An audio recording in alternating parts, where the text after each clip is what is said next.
Alrighty, so here we are again with another Talk and Drive, and there may be those of you wondering, does this guy just get on this stretch of desert road and do his YouTube videos? And the answer is yes and no.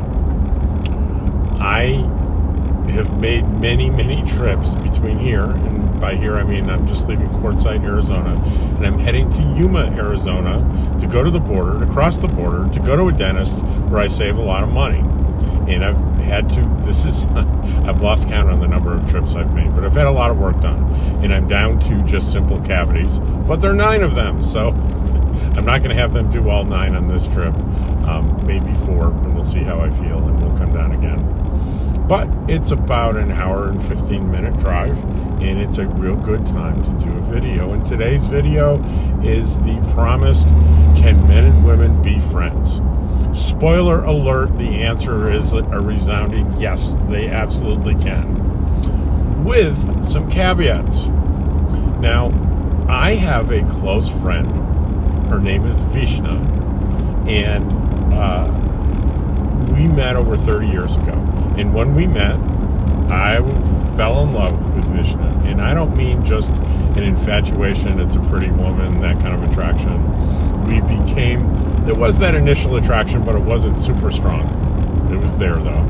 And we became close friends, close enough so we became travel companions. So we would take vacations together. And that's when it happened to me. I got to know this woman on a very deep level, and I completely fell in love with her. And she completely did not feel that same way, although she had very strong feelings of friendship. And it created all kinds of problems, and it culminated in a 10-year hiatus in our relationship before I was prepared to really be a good, close friend and not be thinking about or hoping for a romantic involvement. And here we are 30 years later. Those romantic feelings are completely gone, and it's funny. Politically, we're on sort of opposite spectrums. Not sort of opposite. We are on totally opposite spectrums. Yet, when we talk on the phone, we easily, one time recently, I said, Vish, do you have any idea how long we've been on the phone? And she said, what, 2 hours? And I'm looking at the counter on my phone. I said, Vish, we've been talking for 5 hours. I've never talked to another human being in my life for 5 hours. That's how close we are. And I can tell her really anything. And I assume vice versa. And so, yes, men and women can be friends. But there's a lot more to it than that. There is a price to pay, and the price to pay in my situation was 10 years of not being with my friend. And it very well could, if it wasn't for her, it would have turned into a permanent thing, because she's the one that reached out after 10 years and say, hey, hello, are you still there? What's the status? And she really does talk like that. She'll if she thinks you're not listening, she'll say, hello. She's very funny. She's a very funny lady. She's delightful. Anyway, where was I? So, what qualifies Rob Wakely, Travels with Dottie, to speak with authority and intelligence about can men and women be friends? Because you're thinking, I happen to know. I've seen some of his videos. The dude's never been married. He hasn't had any long-term relationships. What the heck is he doing on YouTube talking about anything to do with relationships? I'll tell you what my authority is. I've been friend-zoned more times than you would possibly imagine. I have lots of experience dating. If you consider dating getting up the nerve to ask someone out and having a meal or a cup of coffee with them, I lost count on those many years ago. I have a ton of experience. If there is a award for the number of times working up my courage to tell a woman that I'm attracted to her and want more than to be just friends, that I should get that award too. So I have this vast experience in this very small realm. You married people out there, or people that have been involved in like serial long-term relationships, you know more about staying in a relationship than I'm ever going to know. Even though I'm a therapist, if you haven't caught on to that, retired, semi-retired. I'm retired, but I see like 3 or 4 people a week to supplement my retirement income. Anyway, so those are my qualifications, and if you don't buy that, I guess you can hit the stop button and go to another video. So we have levels of attraction and levels of potential relationship and friendship. So you meet someone casually, and it used to be you meet someone in a coffee shop or a bar, or you're out with friends and you get introduced to someone, and there is a attraction. So the easy route is, in general terms, if I meet a woman and I chit-chat a little bit, and I either call her up, and I guess text these days, which I have a extreme love-hate relationship with texting and technology. I love it, and hate it. Anyway, so a lot of what I'm going to be talking about is probably pretty old-fashioned. So I'm sorry, millennials and younger.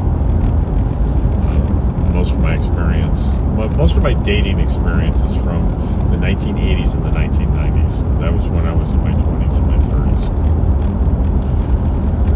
So you ask someone out, your intentions are pretty clear. I'm attracted to you. I'm asking you out to dinner, not because I want to be friends, because I want to explore a romantic relationship.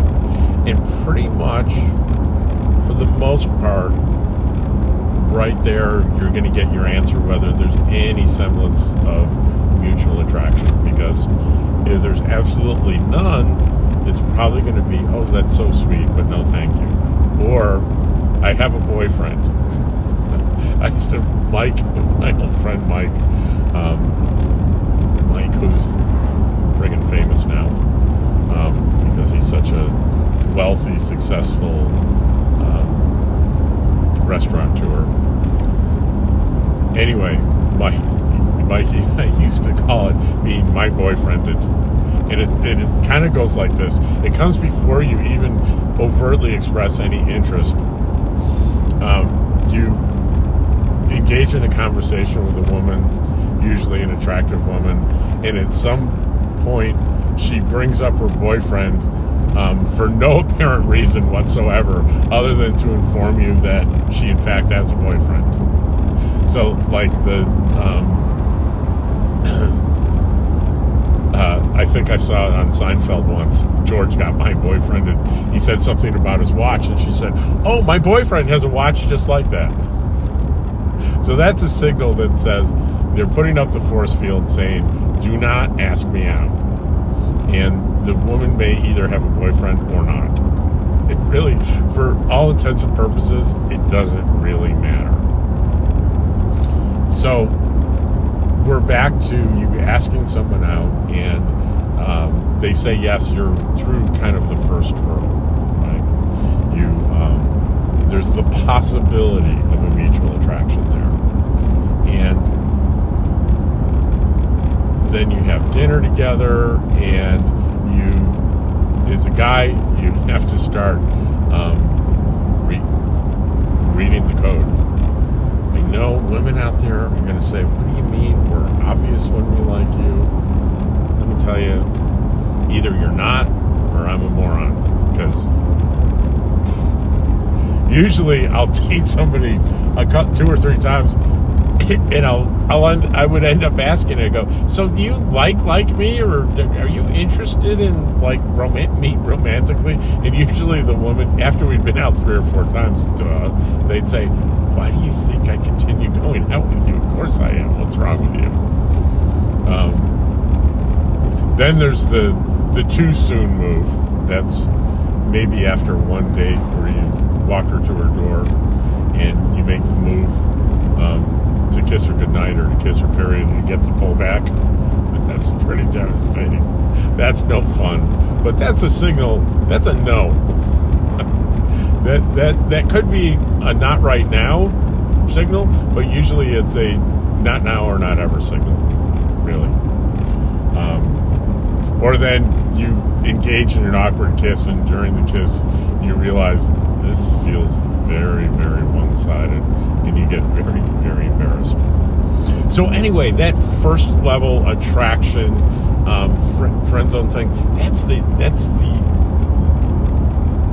easy stage, because you get friend zoned, or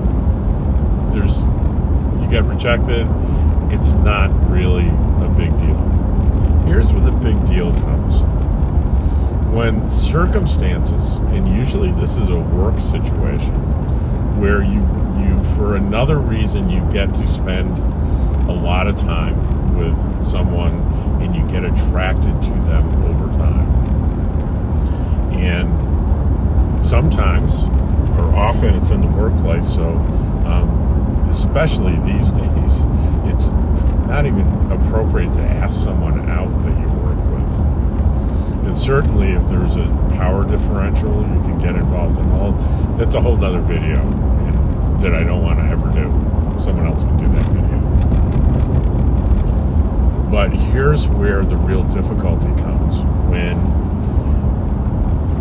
you get to know someone as a human being in a very genuine way, and you start to have feelings that transcend like the man-woman attraction and desire, and it gets to be you are not only have the physical attraction, that you have a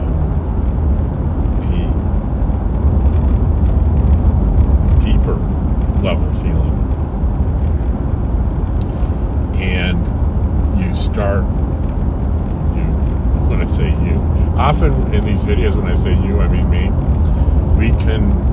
You are capable of creating a relationship in your head, that you are interacting with this person on a daily basis, and you joke around, and you have lunch together, and she puts her hand on your arm when she laughs at your joke, and you are absolutely convinced this is it. This is in a romantic relationship. This is it. She likes me. And all I have to do is tell her, and it's going to transform from this great friendship into this incredible romance. So you think, right? When we want something, we look for reasons why you're going to get it. If I really want a woman to like me, I am going to hyper-focus on those behaviors that I can interpret as, yes, she does, and pretty much ignore or filter out those indications that she's not interested. And look at the potential negative ramifications if I confess my strong feelings to someone that I work with on a daily basis, and they're just not into me. They're just not into me. I think that's the saying. One, it could, and likely would, kind of forever transform that work friendship. It would probably fizzle out, and it would create discomfort all around the both of you, and that is not fun. So that's kind of the next level, right? Can work sort of infatuations like that survive? Yeah, I've had a couple of them where started out with an attraction, and, well, to be honest, one of them I got engaged to. and the engagement broke off. We were still working in the same place, and it was a little slice of hell. But again, that's probably another video. Just remember that. Yeah, that was a mess. That was a big fat mess. So workplace romances are fraught with pretty uncomfortable things. So the next level is kind of the level that I described in a previous video with my friend Vishnu, is outside of the workplace, in appropriate settings, you get to know someone and become close friends with someone that you become attracted to. And the question is, do you keep that to yourself and continue the friendship? Or do you profess your feelings and risk crashing the friendship? Because I don't care how kind or understanding or intelligent your object of affection is in this friendship.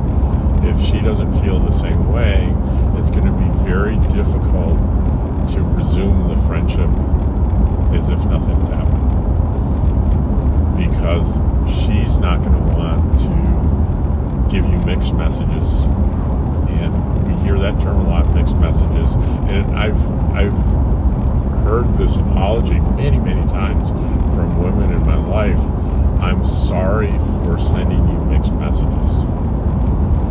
And mixed messages, of course, are indications, often innocent, sometimes not so innocent, indications of attraction.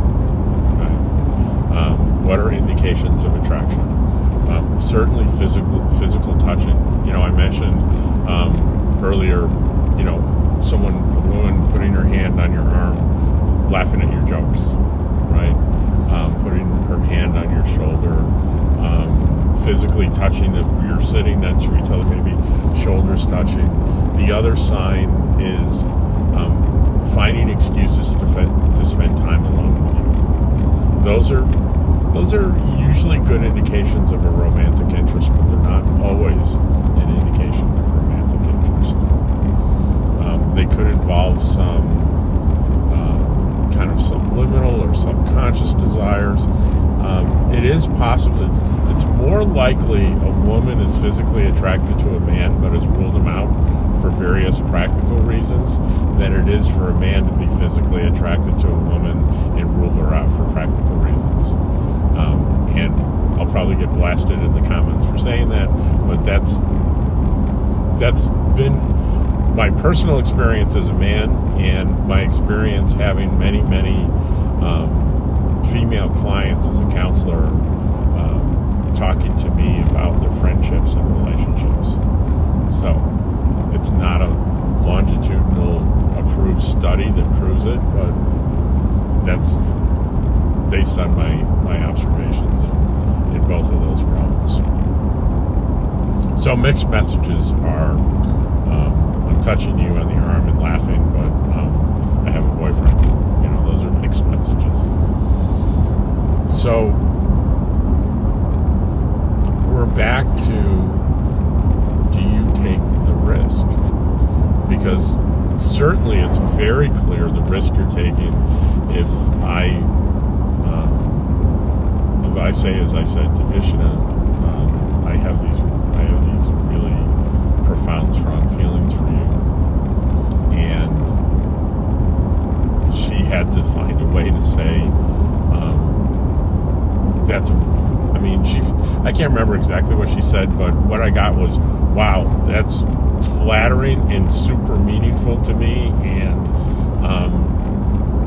I love you as a friend, but there just isn't anything on my end where I see us as being a romantic couple.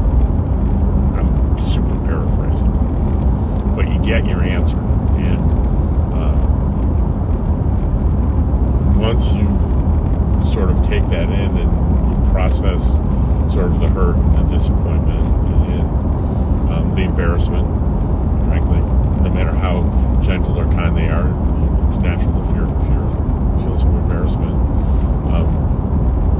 It's really, really hard to maintain kind of a facade of I'm okay with that and continue the friendship. I tried, and I couldn't maintain that.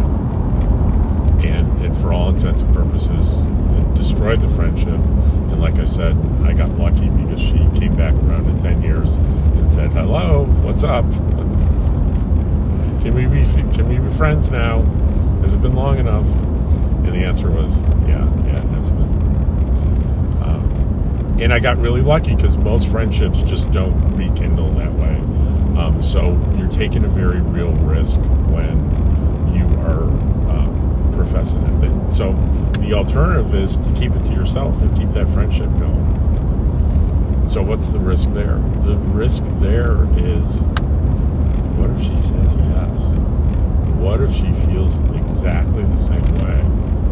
Or if she hadn't really considered it and your expression of your feelings gets her to consider it and there is something there that she wasn't really aware of, and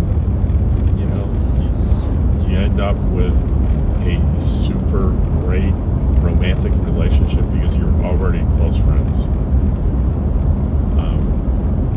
How often does that happen in life? I'm going to tell you, not very often, guys. It doesn't happen. It just doesn't happen very often. So the bottom line is you're taking a big risk either way. And to me, the bigger risk is keeping your mouth shut. I mean, it would have been sad if I never talked to her again, but if I missed out on what could have been a amazing relationship, romantic relationship, only because I was too frightened to alter the existing relationship, for me, I think that would have been a mistake. So would I have done it the same way? I absolutely would have done it the same way. And let's talk about the last factor. This is often a big mistake. If you are in the situation where you know the person very, very well and you profess your feelings and you're rejected, there is a temptation to hang around hoping he or she is going to change their mind. Because we've all heard the stories. Well, he was persistent, he wouldn't go away, and I finally gave in, and it was the best thing that ever happened in my life, and we've been married 50 years. Those stories are out there, yeah. Does it happen very often? No. Generally, once people have closed the door on the idea of a romantic relationship, they mean it. I remember in my early 20s, I was really struggling with dating a woman that I really liked. I was getting a lot of mixed messages, and it was my brother-in-law that fixed me up with her. So I was lamenting and complaining to him about it. And he gave me a piece of advice that I don't think I'm ever going to forget. And it was very simple. He said, Rob, listen to what people say, they mean it. And the implication, of course, was I wasn't really listening to what she was saying to me. And I took that in, right? And I thought about the things that she said to me on the last couple of dates. And it was really, she was making it pretty clear that she was enjoying spending time with me. We were doing a lot of touristy things in LA, but she was not interested in me. And I had an awareness of the things that she'd said, and I apologize, I can't think of what they were. But there were things that I dismissed. Okay, that was really a really stupid thing for that guy to do. I don't know if you can see how close that was to a head-on collision, but damn.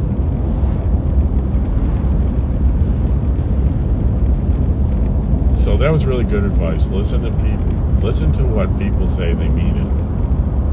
And like any piece of advice, it doesn't apply 100% of the time. But for me, it was a really good piece of advice. So, can men and women be friends? Should you take the risk once you are close friends? Tell me in the comments what you think. I'd be really interested. And also, what other kind of topics would you like to see me cover in videos? And I'll do it. Someone just asked me in the comments to do a short video on my Starlink. Everyone's wondering about Starlink. And I've not done one because there's a million videos out there on Starlink. But now I have subscribers. And by the way, I crossed the line last night into 1,000 subscribers. Why is that significant? It's the level by which you become monetized and you can make a little bit of money through the advertisement. It's kind of a big deal in the YouTube world, and I made it. I was pretty happy about it. But anyway, now that someone that subscribes to me asked for it, I'm going to do the video. And I've had Starlink for over a year now, so I have a lot of experience with it. And I'll do a video and give a review. I hope you all are having a good day, and I'm having as good a day as I can, being that I'm on my way to the dentist in Mexico to get some cavities filled. Take care.